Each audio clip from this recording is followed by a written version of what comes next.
નમસ્કાર ખેડૂત મિત્રો, મારું નામ Naru Dabhi, east west company representative. આજે આપણે 51 દૂધી જે આપણી નવી લોન્ચ થયેલી દૂધી છે એનો પ્લોટ જોવા આવ્યા, તો ખેડૂત મિત્રોનો રિવ્યૂ લઈએ. નમસ્કાર ખેડૂત મિત્રો, તમારું નામ આપજો ને. નામ શૈલેષ કુમાર વિખાજી, ગામ પીલુદ્રા, તાલુકો પ્યાથી, જિલ્લો સાબરકાંઠા. ઓકે, હવે આ શૈલેષભાઈ તમે કઈ વેરાયટી વાવેલી? અદાવન ઈસ્ટ વેસ્ટની. હા શૈલેષભાઈ, આ કઈ તારીખે વાવેતર કરેલું? 6 માર્ચ. 6 માર્ચે. હવે શૈલેષભાઈ, આ વેરાયટીમાં તમે જે વર્ષો સાલ વેરાયટી બનાવતા અને આ વર્ષે તમે આ નવી વેરાયટી બનાવી, તો આ વેરાયટીમાં તમને સારું શું લાગ્યું અને શું એનો બેનિફિટ રહ્યો તમને?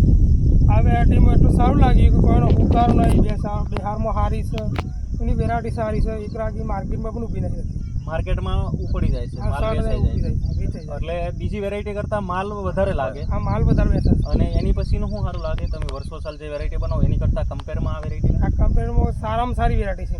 અત્યારે સારામાં સારી વેરાયટી, મતલબ આનો વેલો નહીં પડતો. આ વેલો નથી પડતો. સુકારા સામે કેવી છે આ વેરાયટી?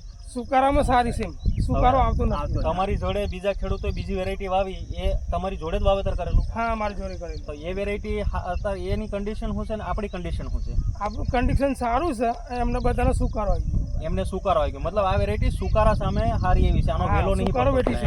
હા, અને માર્કેટમાં વેચવા લઈ જાવ તો શું કઈ રીતનું છે? ખેડૂતો વેપારી વહેલા પહેલો પકડે છે કે નહીં પકડે? માર્કેટની અંદર લઈ જઈએ છે તો અંદર તો જબલું આ રીતના હોય ને તો પેલા આમ કઈ જોઈને પછી આઉટ થઈ રહી. ઓકે, મતલબ આપણી વેરાયટી માર્કેટમાં સારી લાગે છે. ઓકે શૈલેષભાઈ, કાકા તમારું નામ આપશો?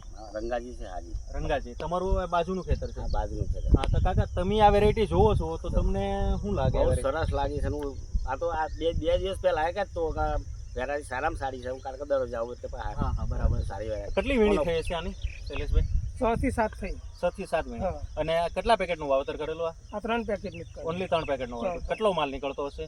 માલ તો લગભગ 3 તારે 20 જેવું ખરો, 20-25 જબલા જેવું નીકળે. ચાલો સરસ. તો શૈલેષભાઈ, તમારી દ્રષ્ટિએ બીજા ખેડૂતને વેરાયટી વાવે તો એ ફાયદામાં રહેશે કે કેવું છે? મસ્ત ફાયદામાં રહેશે. વાવેતર હોય તે આ વેરાયટી વાવે સારું એમ. એટલે આપણે ખેડૂત મિત્રોને એ જ કહેશું કે આ વેરાયટી તમને સીડમાં થોડીક મોંઘી પડશે, પણ એનું રિટર્ન તમને આપી દેશે. એટલે વળતર આપી દેશે. વાયરસ ટોલરન્સી સારી છે, ઓની અંદર વાયરસ નથી. વાયરસ ટોલરન્સી સારી છે અને તમને આનું વળતર મળી જશે. એમ માલ તમે વાવશો તો તમને એનું ઉત્પાદન વધારે મળશે અને માલ માર્કેટમાં ઉઠશે. ચાલો શૈલેષભાઈ, તમે આ વેરાયટી વાવી એ બદલ તમારો ખૂબ ખૂબ આભાર. Thank you Shaileshbhai. Thank you કાકા.